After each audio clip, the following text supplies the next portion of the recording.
بسم اللہ الرحمن الرحیم۔ ناظرین، بلاس فہمی کیس کے حوالے سے بہت شکوک و شبہات پائے جاتے ہیں اور مختلف نظریات اس کے اندر قائم ہو گئے ہیں۔ بعض اس کو اس نظر سے دیکھتے ہیں کہ یہ ایک سازش مچائی جا رہی ہے جس کی بنیاد پر گستاخوں کو یا ایسے عناصر جو اسلام کے خلاف ہیں انہیں رعایت دینے کا موقع فراہم کیا جانا ہوگا، اور بعض اس طرف گمان کرتے ہیں کہ نہیں، یہ حقیقت پر مبنی کیس ہے اور اس کو سولو ہونا چاہیے۔ جو ہماری عدالتوں نے کمیشن بنانے کا کہا ہے وہ بات بالکل درست ہے۔ اب یہ مختلف رائے پائی جاتی ہیں، بہت سے ناظرین نے، سامعین نے ہمیں سوالات بھی بھیجے ہیں، تو ہم نے چاہا کہ اس پر بھی مفتی صاحب کی ایک معتدل رائے لے لیتے ہیں کہ مفتی صاحب اس کیس کو کس حوالے سے دیکھتے ہیں۔ لیکن اس سے پہلے میں آپ سے ایک بات ذکر کر دوں، انشاءاللہ آن لائن کورس ایک اور ہمارا شروع ہونے جا رہا ہے جو اگست سے اسٹارٹ ہوگا۔ اگر آپ اس میں ایڈمیشن لینا چاہتے ہیں، مفتی صاحب سے تعلیم حاصل کرنا چاہتے ہیں، اصول استدلال قرآن فہمی کے حوالے سے بیان کیے جائیں گے، اگر آپ اس میں ایڈمیشن لینا چاہتے ہیں تو آپ کی اسکرین پر نمبر آ رہا ہے، آپ اپنا ایڈمیشن کنفرم کروا سکتے ہیں۔ اچھا سر، نارملی عدالتوں سے فیصلے آتے ہیں تو اس پر کامنٹس دینے والے بہت سارے افراد موجود ہوتے ہیں۔ اسی طریقے سے یہ جو بلاس فہمی کیس اب آیا ہے اور ججز نے اس پر اپنا ایک تجزیہ دیا ہے اور آگے کمیشن بنانے کا کہا گیا، اب اس پر مختلف رائے پائی جاتی ہے۔ بعض تو اس طرف چلے گئے ہیں کہ جناب یہ جان بوجھ کر ایسے کیسز بنائے جا رہے ہیں، ایسی باتوں کو اٹھایا جا رہا ہے جس سے گستاخی کا معاملہ کوئی ہلکا پڑے اور جتنے گستاخی کے کیسز ہیں اس میں سب کو رعایت دی جائے۔ بعض اس طرف چلے گئے ہیں اور بعض یہ کہتے ہیں کہ نہیں، یہ حقیقت پر مبنی ہے اور ان کیسز کو ہونا چاہیے، جو غلط ہے اس کو سزا ملنی چاہیے، لیکن جو درست ہیں کم از کم ان پر گستاخی کا فتویٰ لگا کر سوشل میڈیا کی وجہ سے آپ غلط سزائیں تو جاری نہ کروا دینا۔ اب یہ دو رخ اس کے اندر پائے جاتے ہیں۔ کیس بہت ڈیپلی تو ہم ذکر نہیں کریں گے، لیکن بس اس میں موٹی موٹی اپنی رائے بتائیے کہ آپ اس کیس کو کس نگاہ سے دیکھتے ہیں، کیا کمیشن بنانا درست ہے یا نہیں، یا جنہوں نے یہ گمان کیا کہ نہیں جناب یہ غلط ہو رہا ہے وہ درست ہے، کیا کہتے ہیں آپ؟ میری رائے بہت اس کے اندر آسان ہے کہ ایک ایسا کیس ہے کہ جس کی لائیو پروسیڈنگ دکھائی گئی، بالکل تمام کے تمام حاضرین نے ہر ایک بات سن لی ہے، ہر ایک نے کیا بات کی ہے، کیا کیا چیزیں سامنے آئی تھیں، جج صاحب نے کیا کیا الفاظ ادا کیے ہیں۔ اس کے بعد اگر میں کوئی بھی ایسی بات کروں جو انصاف کے تقاضوں کو پوری نہ کرے تو عوام کے سامنے ہی اپنا معیار گرانے والی بات ہوئی۔ ٹھیک ہے، دیکھیے گا اس کیس کے اندر دو پہلو سامنے آئے ہیں، دونوں کے اندر ایک گینگ نظر آتا ہے۔ ایک یہ کہ بہت سے شواہدات ایسے ملتے ہیں کہ جہاں کہیں کوئی ایک جو گستاخیاں ہو رہی ہیں سوشل میڈیا کے اندر وہ بھی بڑے منظم انداز کے اندر ہو رہی ہیں، یہ رخ بھی نظر آتا ہے۔ اس کے ساتھ ساتھ جو اس کیس کے اندر چیزیں سامنے آئی ہیں وہ بالکل واضح ہے، سورج کی طرح واضح ہے کہ ایسا گینگ بھی نظر آ رہا ہے جس کے شواہدات مل رہے ہیں، کڑیاں مل رہی ہیں کہ ایسا گینگ ہے کہ جو لوگوں کو ٹریپ کرتا ہے اور عورتوں کو استعمال کر کے لوگوں کو پھنساتا ہے گستاخی کے الزام کے اندر، اس لیے کہ کیس بہت بڑا ہے نا، اس کو ہر ایک کو پتہ ہوتا ہے جان سے جانا ہے، پھر اس کے بدلے میں پیسے مانگے جاتے ہیں، اس چیز کی بھی بہت سی کڑیاں مل رہی ہیں۔ تو یہ دونوں تناظر اس کے اندر اتنے واضح ہیں کہ میرا خیال ہے ایک اندھے کو بھی نظر آ جائے، لہذا مجھے کسی ایک سائڈ پہ جانے کی ضرورت نہیں ہے یا طرفداری کرنے کی ضرورت نہیں، یہ دونوں پہلوؤں کو حل ہونا چاہیے۔ بالکل اس بات کی تحقیق ہونی چاہیے کہ دیکھا جائے کوئی ایسا گینگ ملوث ہے جو لوگوں کو پھنسا رہا ہے، اس لیے کہ ایک شخص جس نے گستاخی کی یہ اس سے بڑا مجرم ہے کہ اگر یہ گستاخیاں کروا رہا ہے، ٹریپ کر رہا ہے، کل کو آپ کا، ہماری فیملی کا کوئی ممبر ہو، کسی دوست کی فیملی کا ممبر ہو، وہ بھی ملوث ہو سکتا ہے۔ لہٰذا یہ پہلو بھی بڑا خطرناک ہے، یہ پہلو بھی بڑا خطرناک ہے کہ جو لوگ گستاخیاں اگر منظم طریقے سے کر رہے ہیں یا ایسے شواہدات مل، دونوں چیزوں کو حل ہونا چاہیے، اس کے اندر کوئی ایک طرفداری لینے والی بات ہی نہیں ہے۔ ٹھیک ہے سر۔ اچھا، اس کیس کے اندر ججز صاحب یہ کہتے ہیں کہ جناب باقاعدہ ایک ہی نمبر ٹریپ ہو رہا ہے، ایک ہی نمبر یوز ہو رہا ہے، بندہ بھی ایک ہی سامنے آ رہا ہے، بار بار ایک ہی کیس میں یہ سب چیزیں جو ہے نا نارمل چل رہی ہیں۔ اس کے باوجود بعض افراد کا یہ گمان کر لینا نہیں کہ جناب یہ کیسز جان بوجھ کے چلائے جا رہے ہیں، گستاخوں کو رعایت دینے کے لیے چلائے جا رہے ہیں، تو پھر یہ بدگمانی درست لگتی ہے؟ کون سا کام کس نیت سے کر رہا ہے وہ اللہ جانے، دلوں کے اندر گھس کے دیکھنے کی ہمیں حکم نہیں۔ جو چیزیں سامنے آئی ہیں وہ چیزیں ہم نے اس کو کنسیڈر کرنا ہے۔ ایک نمبر استعمال ہو رہا ہے، ہر کیس میں تو نہیں ہوا، یہ تو جج صاحب نے بھی کہا تھا کہ بہت سے کیسز آتے ہیں جس میں کڑی نظر آ رہی ہے، تو ہمیں اس کی تحقیق کرنی چاہیے کہ ایک نمبر استعمال ہو رہا ہے، ایک عورت آ رہی ہے، ایمان نام استعمال ہو رہا ہے، اور نمبر بھی اس انداز کے اندر استعمال ہو رہا ہے کہ وہ نام تو کسی وکیل کے ہے لیکن وکیل صاحب کے کہنے کے مطابق وہ ایف آئی اے کو دیا ہوا ہے، تو کوئی نہ کوئی تو اندر کا بندہ ہی ملوث ہے نا، نشانی تو یہ مل رہی ہے۔ اسی چیز کی تحقیق ہونی چاہیے، حقیقت سامنے آنی چاہیے، کوئی بھی شخص بے گناہ ہوگا، اعتماد رکھے، عدالتوں پر اعتماد رکھیں. میرا خیال ہے ہر وکیل ہمیں یہی کہہ رہا ہوگا عدالتوں پر اعتماد رکھو جی ہم ہیں, تو سر بالکل آپ بھی اعتماد رکھیں. کیوں آپ کسی کے دل کے اندر گھس کے ایسا دیکھتے ہیں کہ اس کی نیت خراب ہے, اس کی نیت خراب ہے؟ اللہ پر بھروسہ رکھیں. پاکستان کوئی اندھا نہیں ہے ایسا کہ ہر بندہ اندھا لولا لنگڑا ہے کہ اس کے سامنے بے انصافیاں ہوں گی تو سب بندے چپ ہوں گے. جو کڑی نظر آ رہی ہے اس کی تحقیق ہونی چاہیے. ہاں ایسا اگر نظر آیا کہ اس کا سہارا لے کر کے ان افراد کے اوپر جو واقعی زمین میں فساد کے مرتکب ہو رہے ہیں یا منظم طریقے سے ہوتے ہیں ان کو کوئی رعایت دی جا رہی ہوگی تو وہ بات کا پہلو. ابھی میں ایک اپنی تصورات بنا کر کے یہ الزام تراشیاں کروں گا, میں مزید ماحول خراب کروں گا. باقی ظاہر ہے ان معاملات کے زیادہ ایکسپرٹ ہم بھی نہیں ہیں, سیدھی سی بات ہے. لیکن میں سمپل دوبارہ رپیٹ کرتا ہوں کہ لائیو سیشنز لوگوں نے دیکھے ہیں, مجھ سے زیادہ آپ ان سے پوچھ لیں وہ آپ کو رائے دے دیں. لہذا کوئی خیانت کرنے کی بات نہیں, بالکل بہت سی کڑیاں آپس میں ایسی ملی ہیں, اس کی تحقیق ہونی چاہیے. لیکن سر نارملی ہمارے پاکستان میں جس طریقے سے ماضی میں کیسز ہوئے ہیں کہ گستاخیوں کا کیس جو ہے نا وہ زیادہ آگے چلتا بھی نہیں ہے اور زیادہ اس میں کوئی سزائیں بھی جاری نہیں ہوتی ہیں. ایسے ماحول میں اگر یہ کوئی بدگمانی کر لیتا ہے سر میرا آپ سے سوال ہے, جواب دیجیے گا بڑے غور سے. 99% کیس ثابت ہو, ایک کیس ہے جس کے اندر 99.9% شواہدات موجود ہیں کہ یہ بندہ جو ہے یہ مجرم ہے. سر 1% کا شک آ جائے سزائے موت رد ہو جائے گی ہمارے دین. کیوں رد ہوگی؟ شکوک و شبہات آ جاتے ہیں. سر ایک ادنا سا شبہ بھی ہمارے دین کے اندر جب آتا ہے سزا کو رد کر, حد کو رد کر دیتے. سر حد اس کو اللہ نے قرآن میں نص کی. یہ مسئلہ تو قرآنی منصوص والا مسئلہ نہیں ہے نا. حد جو اللہ نے قرآن میں بیان کی ہے وہ بھی ایک ادنے سے شبہ سے دور ہو جاتی ہے. اس لیے صحابہ کرام لوگوں کی تربیت کیا کرتے تھے کہ شبہات کی وجہ سے آپ سزاؤں کو چھوڑ دو, اس میں عافیت ہے.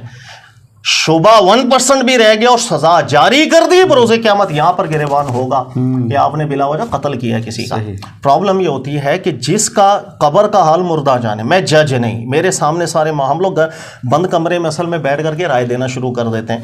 ایک کیس ہے میرے سامنے آ رہا ہے, اس کے اندر ایک گواہ, دوسری گواہی, تیسری گواہی, 10%, 50%, 90%, 95% شواہدات ہی شواہدات ہیں کہ مجرم ہے. سر صرف 1% ڈاؤٹ آ رہا ہے, میں کیا کروں گا؟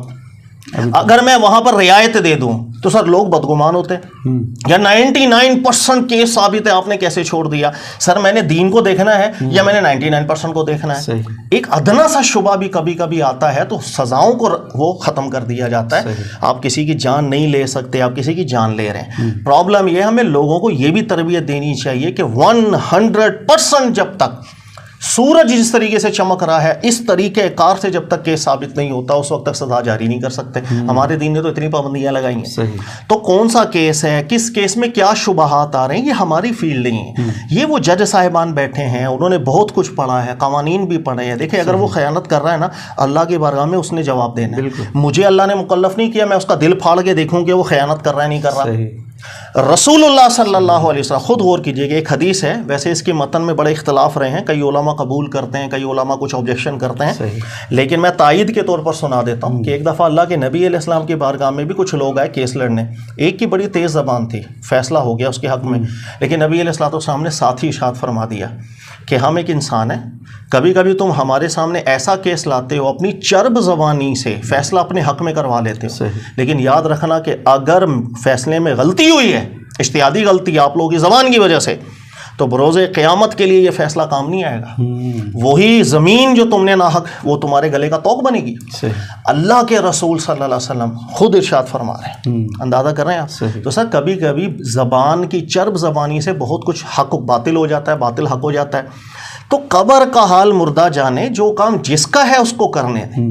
ہم ہر چیز کے اندر ایکسپرٹ بن کے جب بیٹھتے ہیں رائے دیتے ہیں, سر وہ دیکھو 10 کیس آئے ہیں ایک کو بھی سزا نہیں ہوئی. سر میں جج ہوں, میرے سامنے کیس آیا, اچھا میرے سامنے پروف آئے ہیں, وہ 100% بھی اس کے اندر ڈاؤٹ نہیں تھا. قسم کھا, قرآن کے اوپر ہاتھ رکھ کے آپ قسم کھائیں کہ سر 1% بھی ڈاؤٹ موجود نہیں. سر انسان کا اپنا مکر جانا بھی سب سے بڑا ڈاؤٹ ہوتا ہے. انسان خود مکر جائے اپنے ہی بیان میں ہیرا پھیری وہی ڈاؤٹ پیدا کر دیتا ہے. 100% شورٹی نہیں ہوتی. تو جہاں ہمارا دین سزا کی بات کرتا ہے نا, سزائے موت, ہاتھ کاٹنا, وہاں اس جرم کی نوعیت بھی متعین کرتا ہے کہ اس میں ادنا سا بھی احتمال اور شبہ نہیں ہونا چاہیے. اتنا سا بھی شبہ آئے گا حد جاری نہیں ہو سکتی. یہ سب پہلوؤں کو ہم نے دیکھنا ہے. احتیاط کا دامن تھامنا ہے. بہت جذباتی ہوتے ہیں, ایک فضا پیدا ہو جاتی ہے, پھر فلاں گستاخ ہے, ہم گستاخ سمجھ جاتے ہیں. سر ممکن ہے نہ ہو, ممکن ہے وہاں کوئی شبہ ہو. سر سب سے بڑا شبہ میں آپ کو بتاؤں, ایماندار, یہ میرے سننے والے تائید کریں گے, ہماری پوری دنیا کے اندر آپ دیکھیں گے سب سے تیزی سے بڑھنے والے امراض کون سے؟ نفسیاتی امراض. یہ پوری دنیا میں سب سے تیزی سے بڑھ رہے ہیں. اور نفسیاتی امراض ایسی نوعیتوں کے ہوتے ہیں جس کو ایک عام انسان سمجھ بھی نہیں سکتا ہے. دیکھنے میں انسان تندرست رکھ رہا ہوتا ہے, لیکن وہ اس دنیا کا مخلوق ہی نہیں ہوتا. اس کی وہ دماغ اس دنیا کا نہیں ہوتا. اس کو ڈاکٹرز یوں بھی سمجھاتے ہیں کہ جیسے یہ دنیا ہے تو اس کا دماغ یہاں کام کر رہا ہوتا ہے, یہاں کام ہی نہیں کر رہا ہوتا. اچھا. تو بہت سے نفسیاتی امراض ایسے ہوتے ہیں جس میں مذہبی لٹریچر سے نفرت ہونے لگ جاتی ہے. ایک نفرت پیدا ہو جائے گی اس کے اندر آٹومیٹیکلی, حالانکہ پہلے وہ نمازی ہوگا, پرہیزی ہوگا, بہت متقی پرہیزگار ہوگا, لیکن جیسے ہی اس کو نفسیاتی امراض لگتے ہیں, مختلف نام ہے اس کے, جیسے بائی پولر ڈس آرڈر ہے, اس میں تیزی کا عنصر بہت زیادہ آ جائے تو دماغ کبھی کبھی اس قدر ڈسٹرب ہو جاتا ہے کہ جو چیز اس کی محبت کی تھی نا, وہ نفرت میں تبدیل ہو جاتی ہے. اب اس کو گھن آنا شروع ہو جاتی ہے, وہ جائے نماز دیکھے گا عجیب کیفیت پیدا ہوتی ہے. یہ اس کے کنٹرول کی باتیں ہی نہیں ہوتی ہے. تو آپ اگر نفسیاتی ہاسپٹل میں چلے جائیں, سر میرے کہنے کے اوپر ایک ہفتہ وہاں رہ کر آئیں, آپ کو ہر دوسرا تیسرا کیس ایسا ملے گا کہ یار یہ شخص جو ہے وہ مذہبی موضوعات کی جو ہے نا وہ نفرت کرتا ہے, بے ادبی کر بیٹھتا ہے.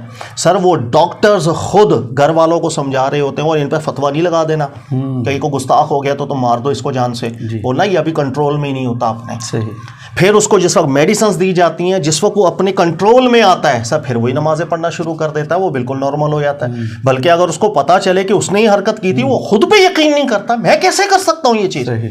ایسے دنیا میں امراض ہے. سر ہمارے یہاں اگر ایک شخص ایسا مریض مل جائے, آپ کبھی یہ بھی تحقیق کرنے کی کوشش کرتے ہیں کہ وہ نفسیاتی امراض میں مبتلا تو نہیں تھا؟ سر آپ تو سیدھا گستاخ بناتے ہیں. پرابلم بہت ہے, احتمالات پہ سزائیں ختم ہو جاتی. میں بند کمرے میں بیٹھ کے ضرور بول دیتا ہوں, سر حقیقت کیا ہے وہ قبر کا حال مردہ جانتا ہے, وہ جج جانتا ہے جس کے سامنے سچویشنز آ رہی ہیں. میں کیوں بدگمان ہوتا ہوں لوگوں سے؟ اپنے آپ کو نرم کرو, اپنے آپ کو ہلکا کرو. بہت سے ایسے لوگ ہیں کہ جو بیماری نفسیاتی امراض میں آ کے ایسی حرکتیں ضرور کرتے ہیں, لیکن اس سے وہ ان کے اوپر ویسے احکامات جاری نہیں ہوتے, وہ اس کا ڈاکٹر بھی اس کو گائیڈ کرتا ہے. تو یہ سب چیزیں ہم نے دیکھنی پڑتی ہیں. اللہ تعالیٰ بس ماحول ہمارا ٹھیک کرے, ذہنوں کو ٹھیک کرے. آپ نے تربیت ماشاءاللہ بہت اچھے الفاظوں سے کر دی ہے اور بڑی بہترین تربیت کی ہے.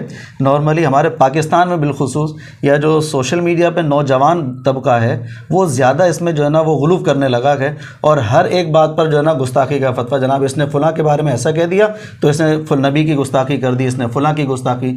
اچھا, دو سوال میرے یہاں پر ضمناً آپ سے ہیں. گستاخی ہر اسٹیج پر آ گئی ہے بھائی, یہ نبی کا گستاخ ہے, یہ صحابہ کا گستاخ ہے, یہ ابو بکر صدیق کا گستاخ ہے, عمر فاروق کا گستاخ ہے, یہ فلاں کا گستاخ ہے, یہ فاطمۃ الزہرا کا گستاخ, یہ لمبا چل گیا. امام ابو حنیفہ کا گستاخ ہو گیا, کیوں بھائی ان کے حوالے سے انہوں نے وہ بات کر دی جو انہوں نے نہیں کی. اب یہ اتنے اسٹیجز جو آ گئے ہیں, کیا آپ یہ بات کریں گے کہ جناب ہمارے نوجوانوں کو جو سوشل میڈیا پر بیٹھے ہوئے ہیں تو تحمل مزاجی کا مظاہرہ نہیں کرنا چاہیے کہ جناب فوراً کسی پر یہ بات کہہ دینا کہ تم فلاں کے گستاخ ہو گئے؟ یہ چیز کبھی حل نہیں ہوگی جو آپ کہہ رہے ہیں, یہ دن بدن مزید بگاڑ لائے گی. اچھا, جی بالکل, آپ دیکھ لیں ماضی سے. اس کی وجہ یہ ہے کہ جب تک تمام کے تمام افراد, تمام فرقے کے آپس میں تھوڑا سا اتحاد رکھ کے بیٹھ کے ان مسئلوں کو حل نہیں کریں گے, کوئی ایسا ضابطہ اخلاق, کوئی ایسا قانونی ضابطہ مل کر نہیں بنائیں گے جس پر سب متفق ہوں, تب تک یہ مسئلے حل ہو ہی نہیں سکتے.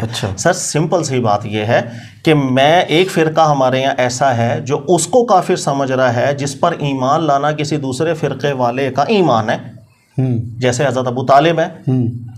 ایک بہت بڑا طبقہ مسلمان ہی نہیں سمجھ رہا, اور دوسرا طبقہ ان پر ایمان لانا وہ سمجھتا ہے ایمانیات کا جز ہے. کہ رسول اللہ صلی اللہ علیہ وسلم کے سب سے بڑے وہ ساتھی تھے, ان سے متعلق قرآن کی آیات نازل ہوئی ہیں. تو سر گالی کافر سے بڑھ کر کوئی لفظ گالی ہے تو آپ گالیاں ہی تو دے رہے ہیں, آپ کافر بول کے گالیاں ہی دے رہے ہیں. اس کے علاوہ ایک طبقے کے نزدیک بہت سی بڑی شخصیات غیر معتبر ہیں جو آپ کے نزدیک رضی اللہ تعالیٰ عنہ کے لقب سے آپ نوازتے ہیں. حضرت ابو بکر صدیق ہیں, حضرت عثمان غنی ہیں, حضرت علی, دیگر صحابہ ہیں, ان سے متعلق بڑے اختلافات چلتے آ رہے ہیں. تو سر یہ کیسے آپ متعین کریں گے کون گستاخ ہو رہا ہے کون نہیں؟ ایک طبقہ ہے, ان کا ایک مسلمہ نظریہ ہے کہ وہ حضرت علی کو انبیاء سے افضل سمجھتے ہیں. یہی نظریہ دوسری طرف آ جاتا ہے تو وہ عین کفر بنتا ہے. نارملی جو ہمارے یہاں پاکستان کے علماء کا موقف ہے وہ کفر سمجھتے ہیں. حضرت علی کو اگر فضیلت دے دی انبیاء کرام علیہم الصلوۃ والسلام پر, تو سر ایک چیز وہ بیان کر رہے ہیں ان کے نزدیک گستاخی ہو رہی ہے, اور یہ بیان کر رہے ہیں تو ان کے نزدیک کسر شان اور گستاخی ہو رہی ہے. آپ بھی تو گستاخی کر رہے ہیں, تو سر آپ حل کیسے کریں گے اس معاملے کو؟ آپ کے نزدیک وہ گستاخ بنتے جائیں گے, ان کے نزدیک آپ گستاخ بنتے چلے جائیں گے. یہ معاملات حل ایسے ہو ہی نہیں سکتے ہیں. آپ لاکھ کوشش کر لیں, 10 دفعہ اور کر لیجئے گا. آپ قانون بنا دیتے ہیں کہ بھائی آئندہ کسی نے ایسا کیا, سر اس کو ترتیب دینا چاہیے. قوانین کے اندر ایسی شکیں ہونی چاہیے جس میں دونوں راضی ہوں, دونوں متفق ہوں. جب قانون بنتا ہے 10 سوالات پیدا ہو جاتے ہیں. یہ سوالات ان کے بھی ذہن میں ہوں گے, ان کے بھی ذہن میں ہوں گے. بھائی کل کو ایسی شخصیات سے متعلق کلام ہوگا تو کیا کیا جائے گا, جو متنازع فی ہیں, جن کے ایمان میں اختلافات ہیں. پھر قانون بنانا تو تمام چیزوں کو محیط ہو کر کے قانون بنایا جائے. صرف ایک لفظ لکھ کر جب قانون بنایا جائے گا اور سب کو کنسنسس کے ساتھ بٹھایا نہیں جائے گا, تو پھر یہی اس کے سائیڈ ایفیکٹ سامنے آتے ہیں. تو میں بہت چھوٹا ہوں, قانونی ماہر بھی نہیں ہے. میں صرف یہ کہہ سکتا ہوں کہ ایسے معاملات جب تک متفق ہو کر اتحاد کی فضا میں بیٹھ کر اچھے ماحول میں ان کو حل نہ کیا جائے, تب تک یہ چیزیں حل نہیں ہوتی. صحیح. اچھا, گفتگو میں آپ الفاظ کہہ دیتے ہیں, اس کے پر ایسا لگتا ہے کہ کبھی پورا بیان ہونا چاہیے. ایک تو جیسے آپ نے کہا کہ گستاخ اگر کوئی ہے اس پر یہ حکم ہے کہ جناب اس کو قتل کر دیا جائے, تو اس پر بھی میں چاہ رہا ہوں کہ ایک پروگرام ہم مستقل کر لیں گے تاکہ ناظرین کے بھی ذہن میں کلیئر ہو جائے بات کہ یہ ساری سزائیں آئی کہاں سے گئیں. اچھا, اسی طریقے سے ضمن ایک بات اور آپ سے ذکر کرتا ہوں کہ ابھی جیسے محرم چل رہا تھا تو یزید کے حوالے سے ڈاکٹر طاہر القادری صاحب, انجینئر صاحب اور دیگر جو ہمارے علماء ہیں یا اہل علم حضرات ہیں, انہوں نے اپنی رائے دی کہ ان پر لعنت کر سکتے ہیں یا نہیں کر سکتے ہیں. تو کئیوں نے کہا جناب شخصی لعنت نہیں ہو سکتی ہے, کئیوں نے کہا مجمل طریقے سے کر سکتے ہیں. آپ نے بھی اس پر اپنا بیان ریکارڈ کروایا تھا. اب ہوا یہ کہ ڈاکٹر طاہر القادری صاحب نے کفر کا حکم لگا دیا اور انہوں نے کہا کہ قرآن کی 4 آیات ہیں, میں آپ کو پڑھ کے سناتا ہوں. اس پر میں ابھی کلام نہیں کر رہا, لیکن میں صرف آپ سے اتنا کہہ رہا ہوں کہ اس کے لیے بھی آپ جو ہے نا ٹائم نکالیے گا, تو اس پر بھی آیتوں کا ذرا ہم تجزیہ کر لیں گے کہ ان آیات سے کفر ثابت کر سکتے ہیں یا نہیں یزید کا. بالکل تاریخی بات ہے. وہ یاد رکھیے گا کہ ہر وہ ایک ضابطہ ذہن میں رکھ لیں, ہر وہ شخص جس کے بارے میں آپ ذکر کرنا جا رہے ہیں, سب سے پہلے غور کر لیں کہ اس وقت میں اللہ کے رسول تشریف فرما ہے یا نہیں. صحیح. اگر آپ کا سوال کا جواب ہو ہاں اللہ کے رسول تشریف فرما ہے, پھر اس کا ضابطہ الگ. اگر آپ کہیں نہیں اس زمانے میں اللہ کے رسول تو نہیں تھے. اب یزید کا معاملہ ہے, رب کے رسول پاک علیہ السلام اس وقت میں تشریف فرما نہیں تھے, تو وہی تو نہیں آ رہی. لہٰذا کس کے بارے میں کیا حکم, کس پر کون سی شرائط پوری ہو گئی ہیں اتمام حجت کے, وہ رسول کی موجودگی میں اللہ نے اپنے ساتھ خاص رکھا ہوتا ہے. اپنے نبی اور اپنے رسول علیہ السلام ان کو اجازت نہیں ہوتی ان معاملات کے اندر کہ کس پر احکامات جاری ہوں گے تمام حجت کے, کس پر نہیں. حکم ہوتا ہے صبر رکھیے گا. تو سر جس دور میں اللہ کے رسول تشریف فرمانی ہے, آپ کا میرا یہ کہاں اختیارات ہے کہ ہم ثابت کرنا شروع کر رہے ہیں کہ بھئی یہ بندہ کافر ہو, مرا بھی کافر, اس لیے اس کو کافر سمجھ کے میں لعنتیں کرتا چلا جاؤں. آپ کو آسانی سے اس کا نتیجہ بھی نکل آتا ہے کہ کوئی بھی شخص ہے جو یہ بولے کہ یار اس شخص نے اتنا ظلم کیا, دیکھو زندگی میں کفر کیا. آپ ایک سوال کر دیں, آپ مجھے قطعی دلیل دے دیں کہ جب وہ مرنے سے پہلے تک توبہ نہیں کر کے گیا, کیونکہ مرنے سے پہلے توبہ قبول ہوتی ہے یا نہیں ہوتی. سمپل سا سوال ہے. اگر ایک بندہ سچے دل سے رجوع کر بیٹھا اللہ کی بارگاہ میں, جو بھی اس نے کفر کی ہے, اچھا جیسے ہی اگر وہ کافر تھا اور توبہ کر لے, آپ کو پتا ہے کہ جب اسلام لاتا ہے انسان پچھلے سارے گناہ بھی معاف کرا بیٹھتا ہے. اس بات پر قطعی نص دے دیجیے گا کہ مرنے سے پہلے توبہ نصیب نہیں ہوئی تھی, وہ قطعی نص مل جائے گی, وہی موقف میں رکھ لوں گا. سر ہم عمومی آیات کو لے کر کے ایسے چسپاں کر رہے ہوتے ہیں, ہمارے سارے استدلالات بوگس ہیں. ایک مکڑی کے جالے کے استدلالات ہوتے ہیں. مکڑی کے جالے والے کام ہی کیا ہے, ورنہ بڑے زور و شور کے ساتھ وہ حضرت ڈاکٹر طاہر القادری صاحب ایک اہل بڑے ہیں, وہ ایک عمومی ہے, ماضی میں اختلافات رہے ہیں, جو قصے کہانیاں سامنے آئی تھیں یزید کے حوالے سے تاریخی, کہ بھائی مدینہ منورہ میں بہت سے ظلم کیے, انہیں حلال کر دیے, ایسا حلال کر دیے. یہ تاریخ کی کتابوں میں آئی ہیں. پھر سوالات پیدا ہوتا ہے کہ بھائی تاریخ کی کتابوں میں جو آیا ہے وہ اللہ کی کتابوں میں آیا, انسانوں نے لکھی تھی, انسانوں نے لکھی تھی. اچھا انسان 100 کتابیں بھی لکھ دے, اس بات کی کیا گارنٹی ہے غلطیاں نہیں ہو رہی اس کے اندر؟ نہیں, غلطی تو ہو سکتی ہے. تو سر جہاں احتمالات ہیں وہاں پر اتنے بڑے حکم آپ دے کیسے سکتے ہیں؟ سوال پیدا ہو گیا پھر. تو تاریخ تو پوری متواتراً چلتی ہے, کوئی معنی نہیں رکھتی ہے. قرآن کے مقابلے میں, نصوصات کے مقابلے میں, علوم غیبیہ کے مقابلے میں کوئی حیثیت اس کی نہیں ہوتی ہے. تاریخ میں جو مرضی آیا ہو, انسان کی لکھی بات ہے. سمپل سی بات ہے, 70 سال سے آپ تاریخ پڑھ رہے ہیں, پاکستان بننے کی تاریخ پڑھ رہے ہیں. سر انڈیا کی جا کے تاریخ پڑھ لینا ٹوٹل دوسری ہوگی. ہوگی, پاکستان کی پڑھیں گے ٹوٹل بالکل ڈفرینٹ ایسے ہوگی. ہی. 1971 میں کیا ہوا, پاکستانی ورژن پڑھیں گے ٹوٹل دوسرا ہوگا, انڈین پڑھیں گے ٹوٹل الگ ہو جائے گا. اچھا ابھی جو جنگ ہوئی ہے 2 مہینے پہلے, پاکستان انڈیا کا کلیش ہوا, پاکستانی ورژن دیکھ لیں ٹوٹل الگ ہے, انڈین ورژن دیکھ لیں ٹوٹل الگ ہے. کارگل میں کیا ہوا ٹوٹل, تو تاریخ میں ایسا ہی ہے, انسانوں کی لکھی ہے جو مرضی لکھ دیں. تو یہ چیزیں ہم کہاں سے اصل لے رہے ہیں وہ چیز اہم ہوتی ہے. یہ نہیں دیکھنا بھائی متواترا ہر کتاب میں لکھا ہو, سر اصل کیا ہے پیچھے وہ دیکھیں. اصل یہ ایک زن جس پر قرآن کی نص موجود نہیں, جو مرضی جتنا مرضی رو لیں, مسئلہ قیامت کے روز حل ہوگا جب اللہ کی بارگاہ میں ہوگا, اس سے پہلے حل ہی نہیں ہو سکتا. صحیح. ٹھیک ہے سر, اچھے طریقے سے آپ نے سمجھا دیا. اور یہ جو قرآن کی آیات کا انطباق ہوتا ہے نا, جیسے مجھے بھی ٹینشن ہو جاتی ہے کبھی. ڈاکٹر طاہر القادری صاحب کا بڑا نام ہے ماشاءاللہ, اور واقعی علمی شخصیت ہیں. انہوں نے یزید کا کفری ثابت کر دیا قرآن سے, تو میرے ذہن میں بھی یہ بات آتی تھی یار کیسے ثابت کر دیا انہوں نے. لیکن بہرحال آپ جس طریقے سے سمجھاتے ہیں, اور ابو طالب کے حوالے سے جیسے آپ نے ابھی بات کہی, اور کلاس میں جیسے آپ ذکر کرتے رہتے ہیں کہ کوئی خاص واقعہ آ گیا ہے تو اس کی وجہ سے آپ یہ نہ کریں کہ یہ آیت فلاں کے بارے میں ہی ہے.